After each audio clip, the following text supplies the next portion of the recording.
Hi friends, Sun நெக்ஸ்ட்டில் Tamil டப்பில் வெளியாக இருக்கிற மலையாள படமான ஆசாதி எப்படி இருக்குன்னு பார்ப்போம். மஞ்சுமல் பாய்ஸ் புகழ் ஸ்ரீநாத் பாசி நடிச்சிருக்கிற இந்த ஆசாதி நீங்கள் நினைக்கிற மாதிரி பொலிட்டிக்கல் த்ரில்லர் இல்லை.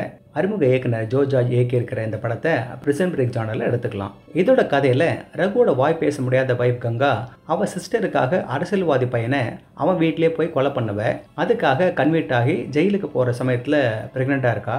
ஒரு 7 மாதம் முடிஞ்சு அவளுக்கு டேட் நெருங்கும் போது போலீஸ் அவளை ஹாஸ்பிட்டலுக்கு ஷிஃப்ட் பண்ணுறாங்க. இதுதான் சமயம்னு ரகுவும் அவனோட மாமனார் சிவனும் அவளை வெளியே கொண்டு வரதுக்கு பிளான் பண்ணுறாங்க. ஆனால் அவ்வளோ போலீஸ் பாதுகாப்பு இருக்க எப்படி அந்த பிளானை எக்ஸிக்யூட் பண்ணுறாங்கன்னு தான் இந்த ஆசாதியில் பார்க்குறோம். இது ஜெயிலுக்குள்ளே இருந்து சில பேர் கூட்டமாக தப்பிச்சு போகிற கதை இல்லை, மாறா ரொம்ப கேர்ஃபுல்லாக டிசைன் பண்ண எஸ்கேப் பிளானுக்கு பின்னால் இருக்கிற ஆளுங்களை பற்றி இது. இதை எழுதினவர் நம்மளை குழப்பறதுக்கு சாமர்த்தியமாக சில கேரக்டர்களை யூஸ் பண்ணியிருக்காரு. போலீஸுக்கும் கங்காவை தூக்க போகிற கேரக்டர்களுக்கும் நடுவில் நடக்கிற ஆட்டம் தான் படத்தை கடைசி வரை சுவாரஸ்யமாக எடுத்துகிட்டு போகுது. இதில் ஒரு கைதியை பற்றி மட்டும் அவ்வளோவா ரிவீல் பண்ணாமல் கொண்டு போவாங்க. அது யாருன்னு தெரிய வரும்போது தான் இதோட ட்விஸ்ட்டு.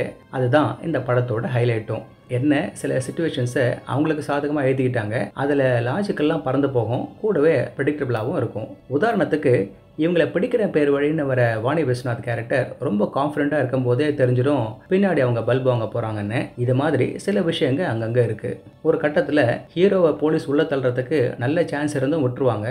அதுக்கு அவங்க சொல்கிற காரணம் ரொம்ப சில்லியாக இருக்கும். இதை எழுதினவர் போலீஸை காமெடி பீஸை இறக்கிடுறாரு.